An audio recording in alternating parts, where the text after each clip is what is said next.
আসসালামু আলাইকুম। এই একটি ভাস্কর্য, এর বর্ণনা না করলেই না। খেটে খাওয়া মানুষদের কথা এখানে তুলে ধরা হয়েছে, তাদেরকে অনেক বড় করে দেখানো হচ্ছে। তো এর মধ্যে কি কি আছে আমি একটু দেখাচ্ছি, লিখে দেওয়া আছে। এর মধ্যে আছে নাম্বার 1 হচ্ছে কারেজ, সাহসী হতে হবে। Number 2, the readiness is all, অর্থাৎ সবসময় যে কোনো কিছুর জন্য প্রস্তুত থাকা। এরা কিন্তু খেটে খাওয়া মানুষ এবং এরা খেটে খেয়ে জাতিকে উপরে উঠাচ্ছে, সেটাই বলা হচ্ছে এখানে। লেবার, শ্রম দিচ্ছে। ওয়াইড অ্যাজ দি আর্থ, পৃথিবীর মতো বড় এরা। তো এরাই পৃথিবীটাকে তুলে ধরছে। স্কিল, তো আপনার সেই স্কিলফুল হতে হবে আপনাকে।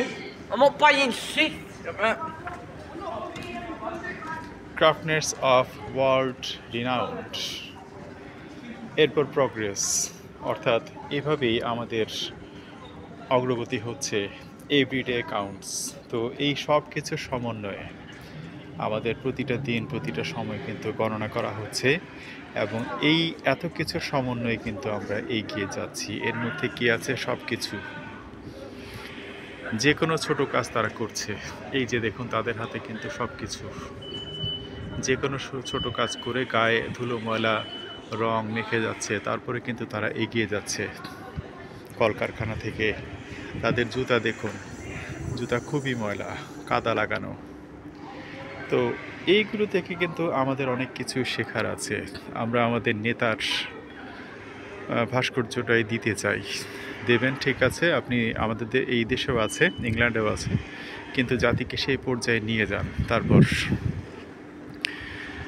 তো এই ভাস্কর্যটা, আমি ভাস্কর্যের পক্ষ নই, তারপর তারা কিন্তু অন্য উদ্দেশ্যে ভাস্কর্যটা দিয়েছে, যাতে আমরা আমাদের কাজ, আমাদের সাহস থাকে, যে কোনো পরিস্থিতি মোকাবেলার জন্য যাতে আমাদের সাহস থাকে, আমরা যাতে পরিশ্রম করি, আমরা যেন আমাদের স্কিলটা ডেভেলপ করি। এবং এইভাবে যদি প্রতিদিন আমাদের চলে, তারপর আমরা আমাদের প্রগ্রেস হবে।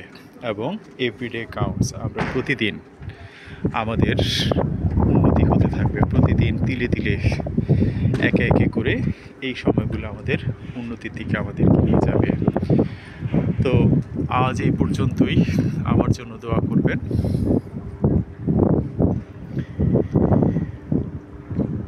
আমার পড়াশোনা যাতে ভালো হয়, আমার উদ্দেশ্য যাতে সফল হয়, আমার জন্য দোয়া করবেন। আজ এই পর্যন্তই। আসসালামু আলাইকুম।